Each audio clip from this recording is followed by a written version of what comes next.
কবিতাৰ শিৰোনামা প্ৰকৃতি। ওলোটা গতিত চলি আছে আজিৰ পৃথিৱী। ইয়াৰ একমাত্ৰ কাৰণ প্ৰকৃতি ধ্বংস। আগতে শুনা নানা ধৰণৰ চৰাইৰ মাত আজি শুনা নাপাবা। ইয়াৰ কাৰণ প্ৰকৃতি ধ্বংস। গছৰ ছাঁত বহিবৰ মন গ'লে গছ নাপাবা, কাৰণ প্ৰকৃতি ধ্বংস। পৃথিৱীৰ উত্তাপ দিনক দিনে বাঢ়িব ধৰিছে। ইয়াৰ কাৰণো প্ৰকৃতি ধ্বংস।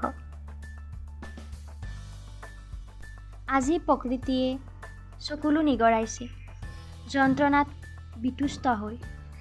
বিলুপ্ত হৈ গৈ আছে এটা এটাকৈ প্ৰকৃতিৰ অংশ। শেষত সকলো নোহোৱা হৈ যাব। হেৰুৱাই পেলাম গছ-গছনিৰ ছাঁ আৰু